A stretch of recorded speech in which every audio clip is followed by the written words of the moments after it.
Estamos en diálogo telefónico con Alejandro Topo Rodríguez, diputado nacional mandato cumplido, así hay que hablar en ese orden, y es el director del Instituto de Estudios Consenso Federal. ¿Qué tal, Alejandro? Martín López Lastra te saluda.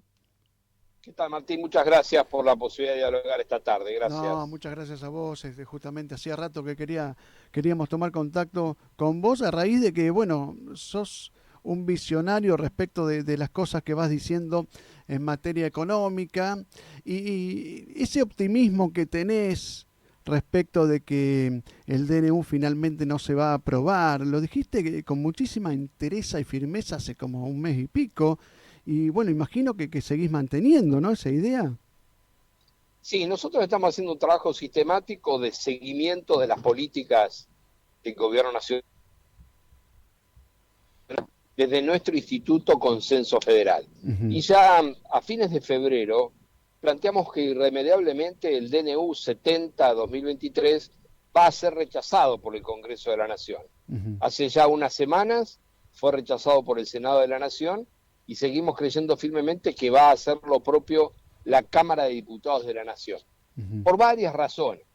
ujú. La primera es porque no existe posibilidad de que un gobierno pretenda gobernar con propuestas extremas, concentrando semejante poder de decisión en un decreto de necesidad de urgencia que elimina 300 leyes y modifica otras tantas, teniendo solamente el 10% de la Cámara de Senadores y el 15% de la Cámara de Diputados, y planteando, como plantea mi ley de manera explícita, pública, ya conocida por todos, una relación muy conflictiva de desprecio institucional hacia el Congreso. Así que seguimos manteniendo nuestro análisis en Mm. el sentido de la alta probabilidad de que el decreto de necesidad de urgencia sea rechazado también por la Cámara de Diputados de la Nación en Ujú. este mes de abril, precisamente. Claro, claro. Abril parece que va a ser un mes clave, porque están diciendo que va a haber medidas de fuerza también, por ahí se podría rechazar el DNU. Para que la gente esté un poco actualizada con el DNU, si se tuviera que explicar en forma resumida, yo sé que son 300 artículos, pero los mayores perjuicios que le está ocasionando a la calidad de vida a los argentinos, ya no digo la economía, tomando tres o cuatro ejemplos, ¿cómo lo podrías resumir?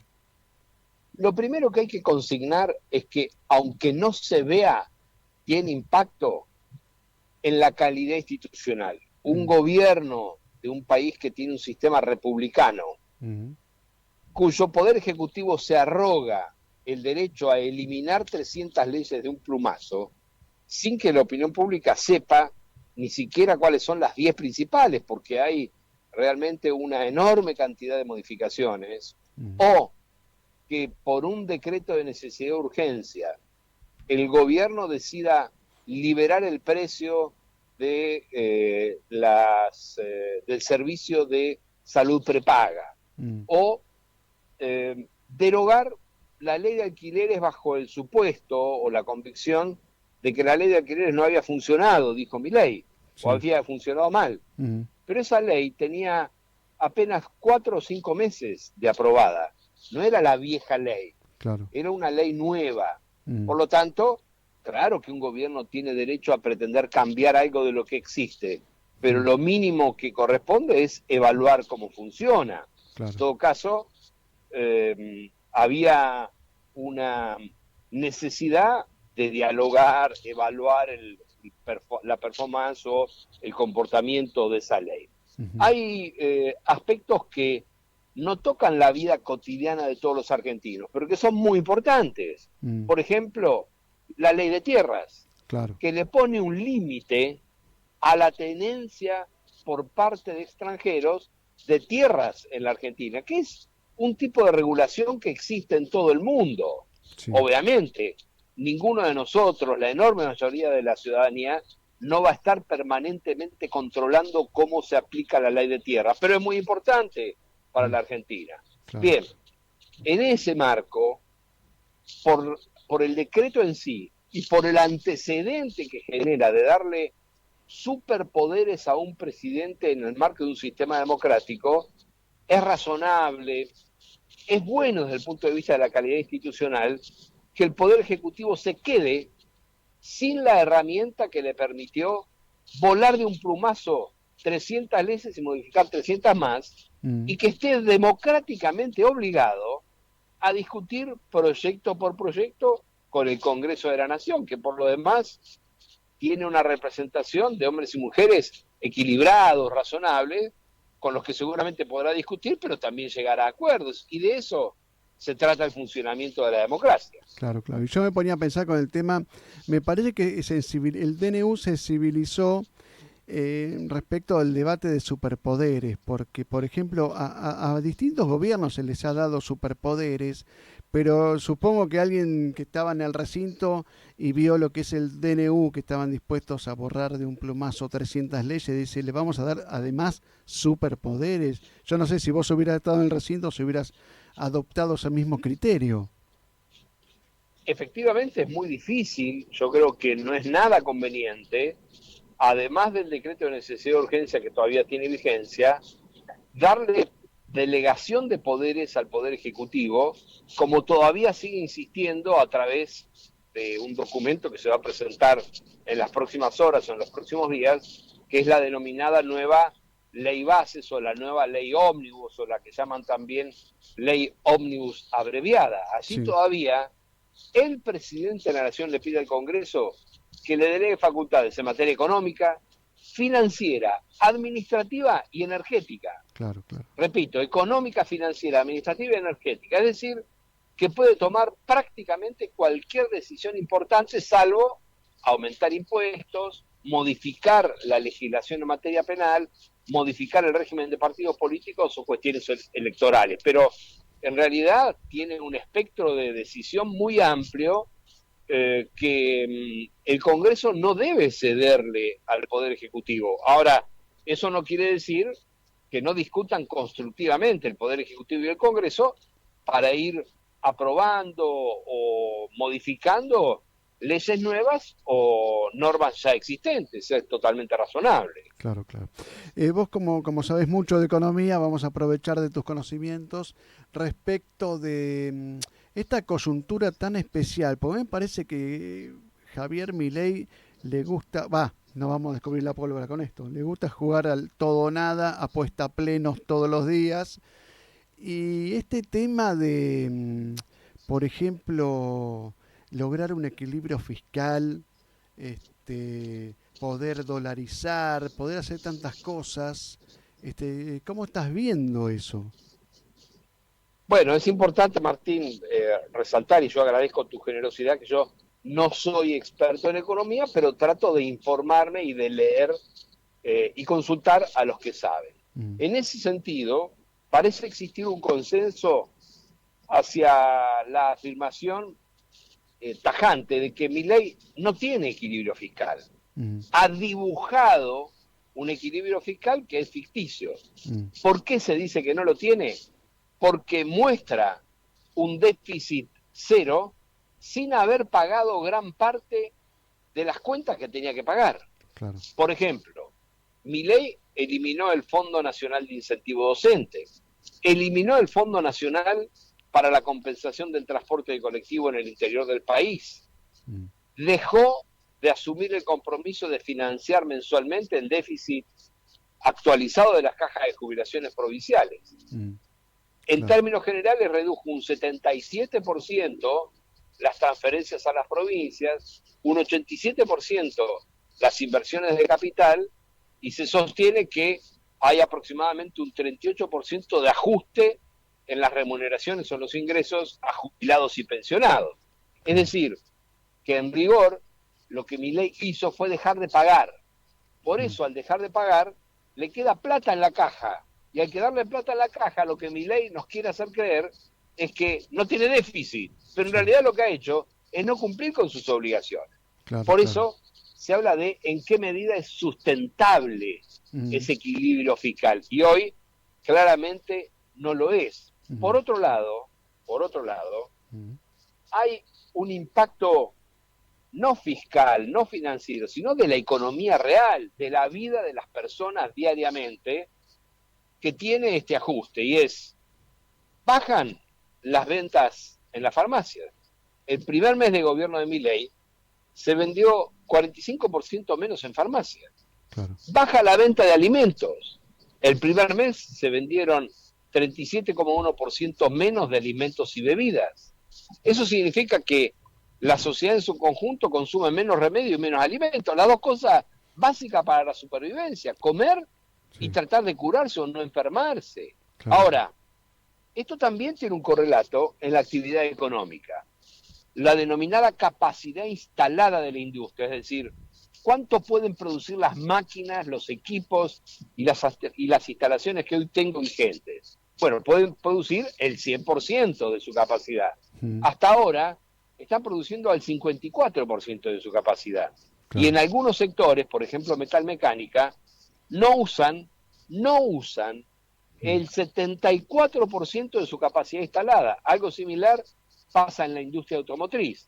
claro. Eso lo vemos en sus efectos, que es despidos o suspensiones en Acindar, Mm, en Lombí, en otras industrias de la provincia de Buenos Aires y del resto del país, y va configurando el tipo de efectos que tiene este modelo o este tipo de política económica, claro. que es reducir brutalmente la inversión pública para frenar o enfriar la economía, y eso se traduce en aumento del desempleo y baja de la actividad económica. Esa es la situación. Claro, claro.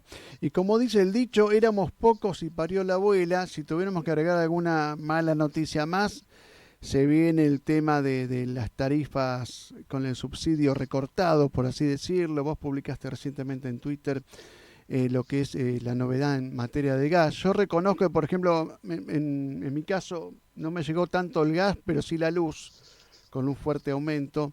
Pero estaba viendo que para calcular esos incrementos tarifarios hay que hacer una especie de cuenta de álgebra. ¿Por qué no nos explicás qué es lo que va a pasar con el gas, con la luz, con los servicios públicos? Bueno, Martín, yo te acompaño en la alegría momentánea de este momento que no te vino tanto de gas, Mm, y es importante que vos recuerdes, no es que no lo sepas, pero que recuerdes, que no te vino tanto de gas porque el gobierno postergó los aumentos para el mes que viene. ah, claro. Y vienen de manera brutal. En primer lugar, el valor del gas, Mm, que ocupa aproximadamente el 40% de la factura, mm, se va a actualizar ahora mes a mes según el valor del dólar. Va a claro. tomar el tipo de cambio oficial que publica el Banco de la Nación Argentina, y con eso se va a facturar. Mm, Hay otros componentes de la factura de gas que son el transporte y la distribución. Se está aprobando ahora, por una resolución que se publicó esta mañana, un aumento de entre el 350 y 600%. Repito, 350 a 600%, y puede ser más, mm, pero además también se aumenta lo que se denomina el cargo fijo. Si uno mira la factura de gas va a encontrar un ítem que se denomina cargo fijo, que puede estar entre 500, 600, 700 o hasta 1.000 pesos. El cargo fijo tiene un aumento a partir del mes que viene de 1.000%. ca- Es decir, que el que hoy paga 800 va a pagar 8.000 solo de cargo fijo. Y claro. el que paga 1.000 va a pagar solo 10.000 de cargo fijo. Sí. Ahora, el transporte y la distribución, que aumentan entre 350 y 600%, como dijimos recién ahora empiezan a aumentar. Van a seguir indefinidamente aumentando todos los meses de cada uno de los años. Claro. La norma que se publicó hoy aplica un aumento o una indexación mensual, todos los meses de aumento en el transporte y la distribución, con una fórmula que es esa tan compleja que vos Sí. acabás de mencionar, que combina tres indicadores: Mm, la evolución de los salarios registrados del sector privado, el índice de precios mayoristas, el IPIM, y el índice de precios de los materiales de la construcción en el Gran Buenos Aires. Combinado, evolución de los precios de los materiales de la construcción, de los precios mayoristas y del salario registrado del sector privado, hacen un indicador que se aplica a la factura de gas y todos los meses la factura de gas aumenta en Ah, función de esos indicadores y de la evolución del precio del gas en dólares. Por lo tanto, vamos a llegar al tercer trimestre de este año a pagar los consumos del invierno en cifras sideralmente altas, muchísimo, pero muchísimo más altas de lo que vos has venido pagando en estos meses. bueno, y entonces que hay que rezar para que no devalúen, para que no incrementen el dólar, pero dicen que el campo ahí está justamente presionando para que devalúen y vamos a tener que estar sensibilizados con ese tema, ¿no? De aquí hasta mayo. El gobierno está tomando decisiones que son críticas. Mm, Ha atado buena parte de las facturas del gas al dólar, ha atado las jubilaciones al índice de precios al consumidor, es decir, a la inflación de manera plena a partir del mes de julio. Por lo tanto, es importante que en la Argentina no haya una corrida del dólar y que no aumente brutalmente la inflación. ujú. Pero si el modelo es el de tener frenada la economía para que no aumente la inflación, el impacto va a ser sobre el empleo y la actividad económica. Por lo tanto, estos modelos que son más bien una burbuja forzada de supuesta estabilidad, terminan finalmente explotando y mal. Por lo tanto, sería bueno que el gobierno se sienta democráticamente obligado a rectificar sus políticas. Pero, en todo caso, eso ya depende de la medida en que el Congreso le pueda poner freno a alguna de las iniciativas. Perfecto. Alejandro Topo Rodríguez, diputado nacional mandato cumplido, titular del Instituto Consenso Federal, te agradecemos muchísimo este contacto.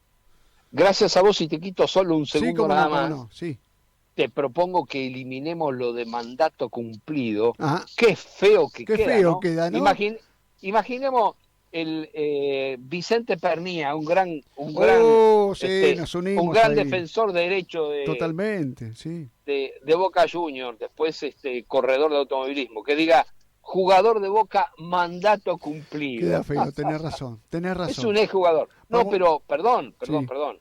No es un problema de tu expresión. Es que Mm. en la política se ha instalado que cada uno que circunstancialmente tuvo un cargo, después quiere seguir apareciendo durante toda la vida como si ocupara ese cargo. Claro, Se cumplió claro. el mandato, no hay que hablar más de ese mandato, hay que mirar para adelante. Tenés razón. Hoy no tengo ningún cargo y sí soy docente universitario y director del Instituto Consenso Federal. Muchísimas gracias por la posibilidad de dialogar. Perfecto, Alejandro, te mandamos un abrazo a la distancia entonces, ¿eh? Un abrazo, muchas gracias. Abrazo para